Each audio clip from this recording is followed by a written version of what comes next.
देखिए, यह वर्ष का अंतिम ग्रहण है। इस वर्ष 2 ग्रहण पड़े हैं।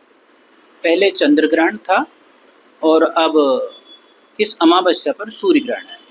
लेकिन दोनों ही ग्रहण हमारे भारतवर्ष से इनका कोई संबंध नहीं रहा।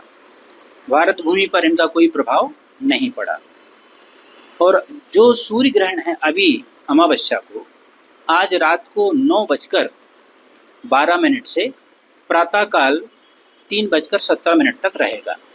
हस्त नक्षत्र में यह ग्रहण हो रहा है और ये उत्तरी अमेरिका के दक्षिणी भाग में और दक्षिण अमेरिका के उत्तरी भाग में हो रहा है।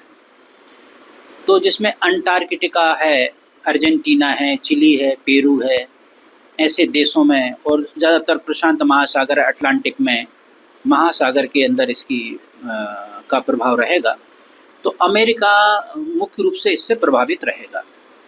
तो जब कोई भी ग्रहण होता है तो प्राकृतिक उथल पुथल तो होती ही है और उस भूभाग पर स्थित लोगों के जीवन पर भी उसका प्रभाव पड़ता है।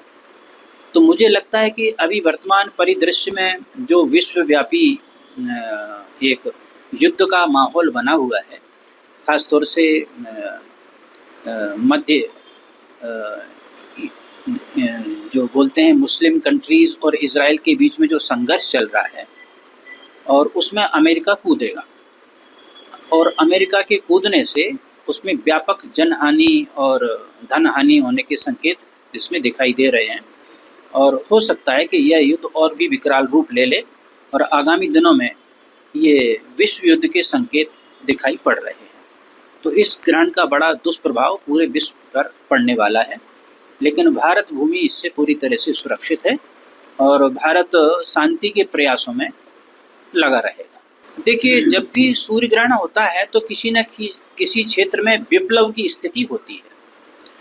तो उसी से ये हम युद्ध तो काफ़ी दिनों से चल रहा है, ग्रहण नहीं था तब भी चल रहा था, लेकिन इस ग्रहण ये चूँकि अमेरिका पर ज़्यादा इसका प्रभाव हो रहा है, अमेरिका के संयम और धैर्य पर ही निर्भर करता है कि विश्व युद्ध होना है या नहीं होना है।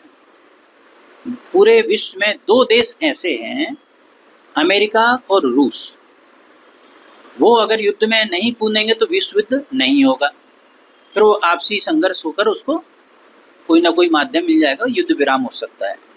लेकिन जब ये दोनों देश प्रत्यक्ष रूप से उसमें भाग लेना प्रारंभ कर देंगे तो विश्व युद्ध के संकेत मिलते हैं।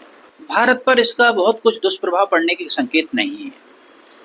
भारत तटस्थ भूमिका में रहेगा और शांति का पक्षधर रहेगा और भारत की बात को पूरे विश्व के देशों को सुनना भी पड़ेगा।